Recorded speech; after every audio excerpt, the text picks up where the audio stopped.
Sadly, what people know about Shiva is just a sheer misunderstanding.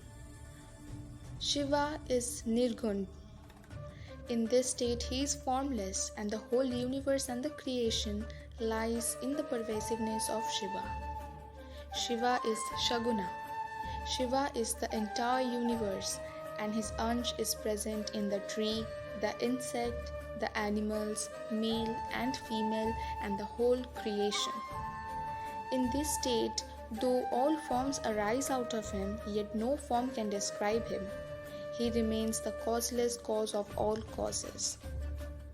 In this state, through the intellect, knowledge, senses that are made of the gunas, we try to explain Shiva in terms of gunas and material forms, yet our explanation cannot do justice to him, as he is that we explain, and yet he is not all of what we explain. He is beyond thought, intellect, and sense perception.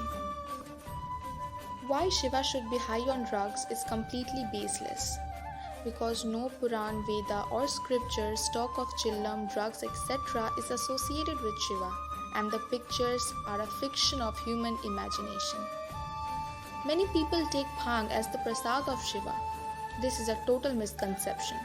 When we offer the following to Shiva, it has a deeper philosophy and a meaning.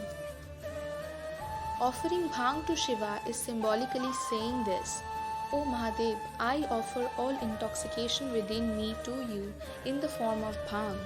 I offer you my intoxication related to Maya, woman, fame, and all bad habits. Just as you consumed the halahal during Samudra Manthan, be gracious enough to accept my intoxications and bless me with purity, knowledge, and humanity. Shiva Shastras are completely against tamasic and rajasic foods and drinks. A true Shiva devotee stays away from meat products since he cannot kill or be the cause of Pashupatinath's loved creatures.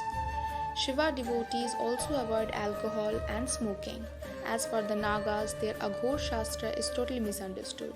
It also should be noted that the whole universe is associated with Shiva, but bhang is associated because of its highly efficient Ayurvedic properties. Bhang is used in Ayurveda to treat skin issues, digestion, depression, etc.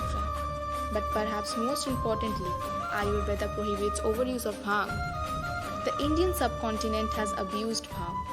Bhang contains no alcohol and is a safer drug than even cough mixtures which contain alcohol.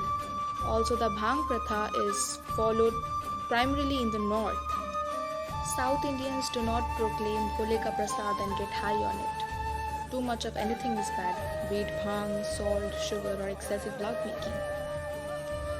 Dhatura is offered to Shiva, symbolically saying, O Mahadev, I offer all the poisons within me to you in the form of Dhatura.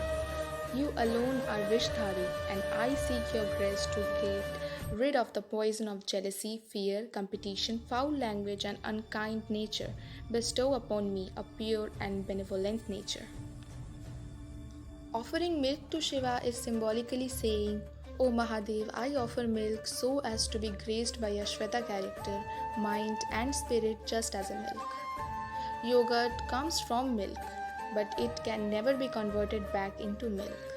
Hence, offering yogurt to Shiva is symbolically saying this: O Mahadev, I offer you yogurt in the hope, though I came from sansar, that my devotion towards you may bring me to spiritual level from where I may part from sansar and not be affected by its avidya. Offering ghee to Shiva is symbolically saying, O Mahadev, I offer you ghee in the hope that you bestow me the prosperity of health, knowledge, and wealth, and that I may use this for the benefit of others who are in need. Offering honey to Shiva, we are symbolically saying, O Mahadev, I offer you honey in the hope that you bestow me with a tongue that is as sweet as honey, and that never pains a heart, but that brings peace and calmness to the ears and the soul that hear me.